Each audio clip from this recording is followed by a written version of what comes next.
think you know Stardew Valley? Cool. Then tell me why the most broken item in the game is a chair. Today we're digging up the forgotten items in Stardew Valley that are secretly ridiculously powerful. Stuff you either ignore, sold, or left to collect dust in a chest by the shipping bin. Let's warm up with something you probably used once and never touched again. The copper pan. I know it feels like clutter in your inventory, but every time you see that little shimmer in the water, that's a slot machine begging to pay out. Or nuggets, and once in a while an incredible lucky ring can drop from it. I've seen people swear off the pan, then try it again on a random day and pull a lucky ring. And once you've had that happen, you suddenly become the person who keeps the pan in their pockets like it's a wallet. Think of it like mining, but someone else is doing the digging while you just lean over and say thanks. Little effort, real loot, especially when you min-max your copper pan by upgrading it to iridium quality and then enchant it at the ford. The copper pan should not be forgotten.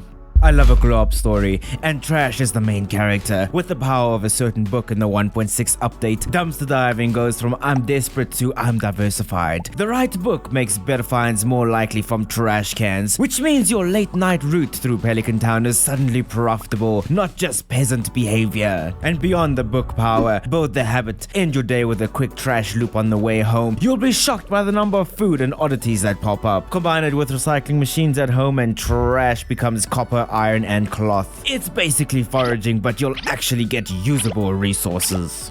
Bear's Knowledge is a special perk you can unlock through a little woodland mystery, and once you have it, your blackberries and salmonberries basically graduate from pocket lint to real profit. You know that week in spring and fall where berries are everywhere? Well, with Bear's Knowledge, that week prints cash. Okay, fine, let me be honest, it will triple the sell price of those berries. And even after being tripled, it's still kinda trash. However, do it regardless. It's passive, it stacks with your natural foraging grind, and in the early game, the difference in gold flow is surprisingly noticeable. Right next door to berry money is Spring Onion Mastery. I see you rolling your eyes. Spring onions? Those pitiful spring exclusive forageables that you ignore because they're worth like 2 gold a piece? Not when you've got this perk. Quality jumps, value spikes, and suddenly that patch in the Cindersap forest is a quick cash cow every spring. It's so dumb it's brilliant. Sprint down, scoop onions, ship, repeat. Get both Vincent and Jazz to 8 hearts to get this silly little perk that increases the sell price of spring onions by 500%.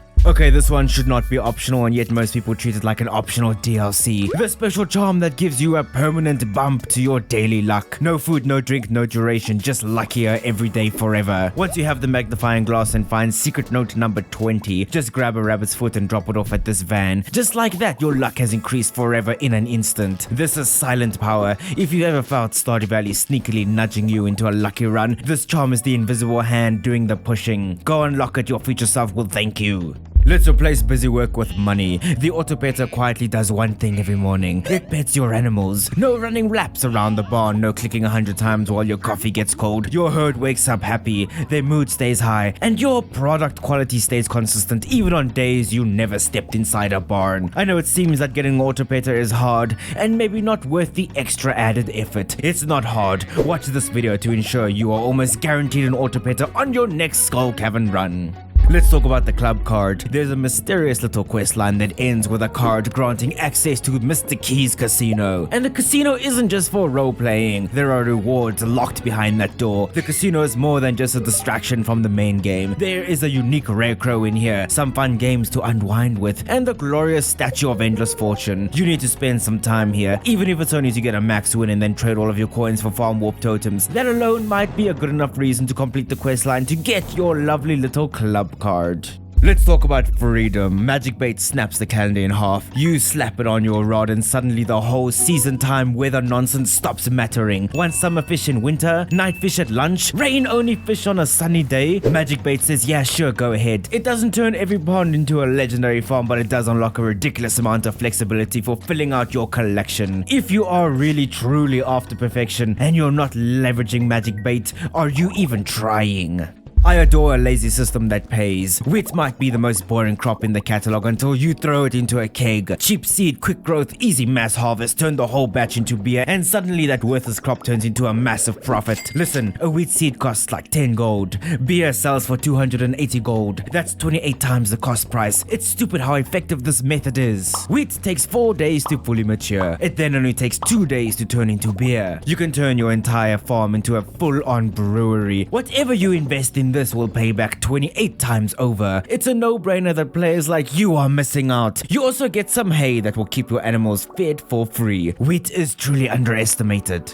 We talked trash earlier, and here's the other half of that equation. The recycling machine turns all of those soggy newspapers, broken CDs, and driftwood into cloth, refined quartz, torches, and real actual usable wood. It's not glamorous, but once you're crafting sprinklers, lightning rods, or crystal paths in bulk, the little machine quietly saves you from buying or smelting. Recycling machines are great at getting those resources you would usually have to grind for in the mines. If you craft a lot, the workbench is a straight up quality of life power item. Place it next to your resource chest and you can craft directly from those chests without yanking things into your pockets. That means you can craft loads of items without the inventory is full tantrum. For players pushing automation and scale, the workbench is a difference between I'll do it later and I did it all in one morning. Use those gosh darn workbenches. Here is a spicy one. Rain totems. They don't get the love they deserve because everyone assumes weather is random. But rain totems let you take control of Mother Nature and force it to rain tomorrow. Which is clutch for fish that only appear in storms. Or skipping watering on a massive farm. You can also use a rain totem to guarantee the marina that sells the mermaid pendant, where the control is schedule control. And every time you skip a watering day, that's energy and time you can convert into money.